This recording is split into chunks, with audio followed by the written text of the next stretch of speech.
لیکن تربیت کی کمی کو تعلیم بھی دور نہیں کر سکتی، کیونکہ جو بیسک پروگرامنگ ہے، اگر ایک انسان کا کردار برا بن گیا ہے تو تعلیم سے وہ علم تو حاصل کر لے گا، ڈگری حاصل کر لے گا، لیکن اس کا کریکٹر جو ہے وہ ماں باپ نے اگر بگاڑ دیا تو اچھا نہیں بن سکتا۔ اس لیے کہتے ہیں کہ ہر بچہ، ہر انسان اپنے گھر کا ایک نمائندہ ہے اور ایک تصویر ہے، وہ بتا دیتا ہے کہ گھر کے اندر کیا ہوتا ہے۔ جب ہم اس عملی تعلیم کا علمی تعلیم سے مقابلہ کریں، وہی بات تربیت اور تعلیم ہے، تو مکتب و مدرسہ اور مدرسۃ العلوم یعنی کہ کالج، اس سے یہ سبق میں خود لکھا ہوا ہے، مدرسۃ العلوم، یونیورسٹی کو جامعہ کہتے ہیں۔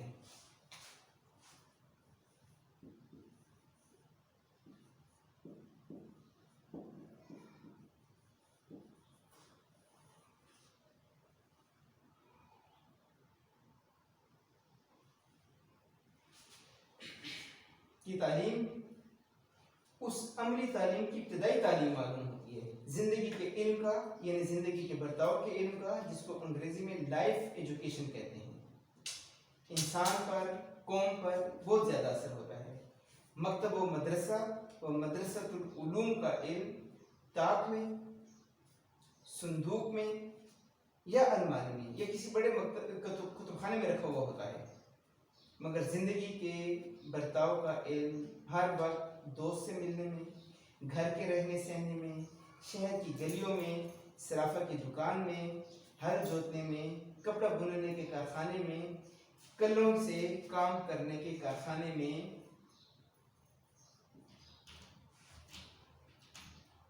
اپنے ساتھ ہوتا ہے۔ پھر بے سکھائے، بے شاگرد بنائے لوگوں میں صرف اس کے برتاؤ سے پھیلایا جاتا ہے۔ انہیں پریکٹیکل جو تربیت ہوتی ہے وہ سکھائی نہیں جاتی۔ manners are not taught, they are learned۔ اخلاقیات سکھائی نہیں جاتی، وہ انسان خود سیکھتا ہے دوسروں کو دیکھ کر۔ کل کہتے ہیں مشین کو، کل زمانی لفظ ہے، ایک اس کا مطلب ہے مشین، ایک اس کا مطلب ہے گزرا ہوا دن یسٹرڈے، ایک اس کا مطلب ہوتا ہے آنے والا دن ٹمارو، ایک اس کا مطلب ہوتا ہے آرام، بے کل ہونا، بے آرام ہونا۔ مشین، گزرا یا آئندہ، روز اور آرام۔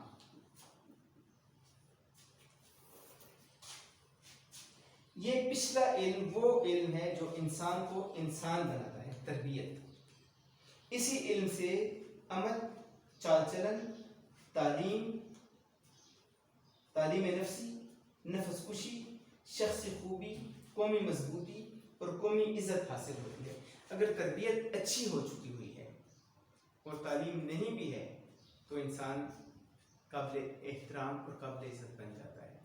لیکن اگر تعلیم حاصل کر لی، بڑی ڈگری کر لی، لیکن بولنے کا ہنر نہیں ہے، اخلاق نہیں ہے بات کرنے کا، دوسروں کو انسان نہیں سمجھتا، تو اس انسان کو کوئی عزت کی نگاہ سے نہیں دیکھتا۔ یہی علم وہ علم ہے جو انسان کو اپنے فرائض ادا کرنے اور دوسروں کے حقوق محفوظ رکھنے اور زندگی کے کاروبار کرنے اور اپنی عاقبت کے سنوارنے کے لائق بنا دیتا ہے۔ تو سر سید اس میں بتاتا ہے کہ دنیا بھی اس سے بنتی ہے اور آخرت بھی بنتی ہے۔ عاقبت، آخرت، نبی کریم علیہ السلام کا ایک نام عاقب بھی ہے، جس کا مطلب تمام انبیاء کے بعد آنے والا نبی، آخری نبی۔ تو عاقبت، آخرت، اس تعلیم کو آدمی صرف کتابوں سے نہیں سیکھ سکتا، اور نہ یہ تعلیم کسی درجے کی علمی تحصیل سے حاصل ہوتی ہے۔ یہ وہ علم ہے جو دیکھ کر سیکھا جاتا ہے، جو دوسروں سے متاثر ہو کر انسان اختیار کرتا ہے۔ کوئی کیسے بولتا ہے، کوئی کیسے ہنستا ہے، جو ہمارے رول ماڈل ہوتے ہیں ہم ان کو فالو کرتے ہیں، جانتے ہو یا نہ جانتے ہوئے۔ جیسے کہ آپ جانتے ہیں حضرت علی کرم اللہ وجہ کریم کا قد جو تھا وہ زیادہ اونچا نہیں تھا، درمیانے کا تھے۔ تو ایک مرتبہ وہ گزر رہے تھے اور ایک درخت کے نیچے سے گزرے، تو ذرا سا جھک کر ایسے گزرے جیسے کوئی ٹہنی ان سے ٹکرانے والی ہو۔ تو کسی نے ان سے پوچھا، کوئی تابعی تھے، انہوں نے پوچھا کہ یا علی یہ کیا بات ہے، یہاں پر تو کچھ بھی نہیں تھا، آپ یہاں سے جھک کر کیوں گزرے؟ تو انہوں نے جواب دیا کہ یہاں پر ایک ٹہنی لٹکا کرتی تھی جب نبی کریم علیہ السلام یہاں سے گزرے تو اس طرح سے ذرا سے جھک کر گزرے تھے، تو میں نے ان کی سنت کو اختیار کرتے ہوئے یہاں سے جھک کر گزرنے کو اختیار کیا۔ تو یہ ہمارے رول ماڈلز ہوتے ہیں جو ہمارے کردار کو بناتے بھی ہیں اور بگاڑتے بھی ہیں۔ لارڈ بیکن یہ ایک مضمون نگار ہے، انگریزی زبان کا بہت بہترین ادیب ہے، سوشل سائنسز پر اس نے بہت کچھ لکھا ہے اور انسان کو عقل اور معاشرے میں رہنے سہنے کے طور طریقے سکھاتا ہے۔